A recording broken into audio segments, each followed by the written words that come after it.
Hello everyone and welcome to a new review in which I'll be doing this in my shed now with a table, yes a table, and also a backdrop as well as some lighting until my other show gets underway next week. So this will be a thing that I make every couple of days, and for next week I have 3 other items that I could take a look at, or if they don't work, you know what I do with things that don't work.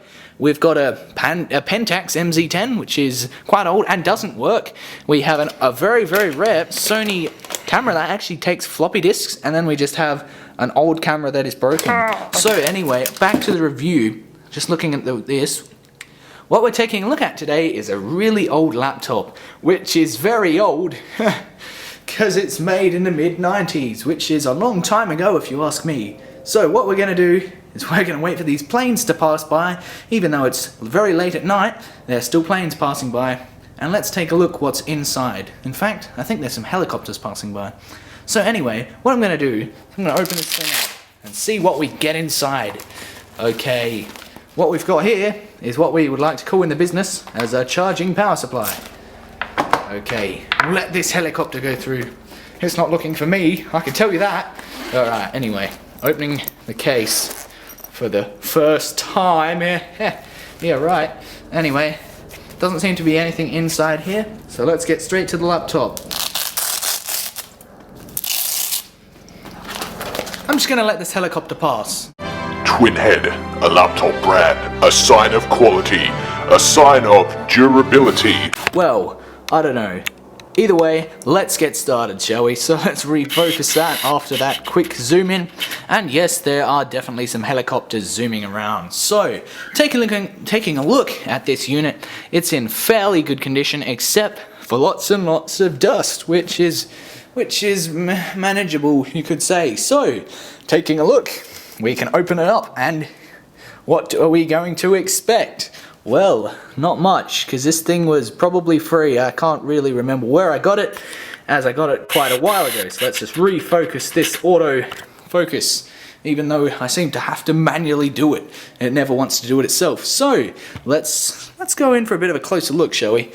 Alright, so looking at it here, it's got a keyboard and a trackpad. Whoa, hey, that's some pretty good stuff, eh, governor?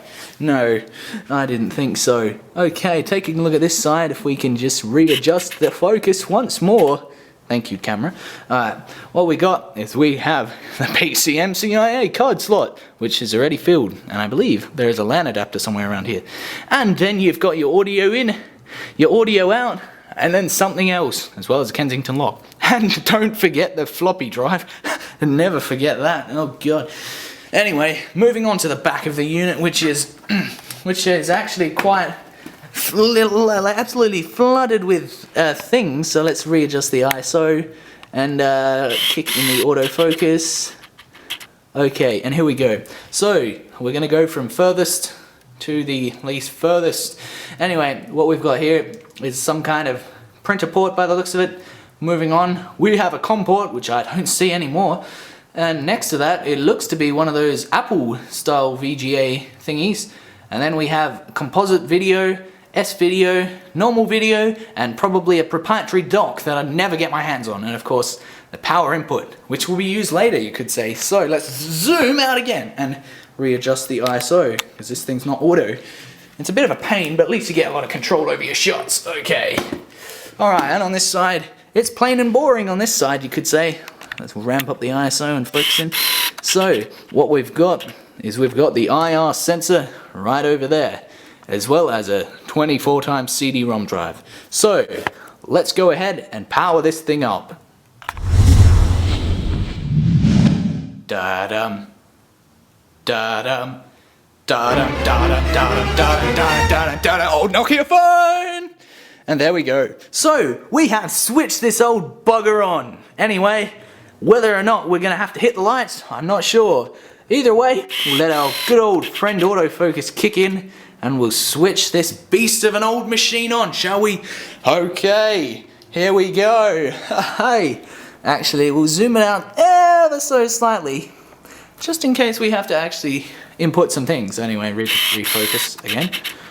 Alright, so Well, you can't really see the screen, can you? How can I help you out? Will that help you out? No. Well, yes, it kind of will. Okay. Either way, we're booting into Windows 98. Oh man, I haven't seen Windows 98 for so long.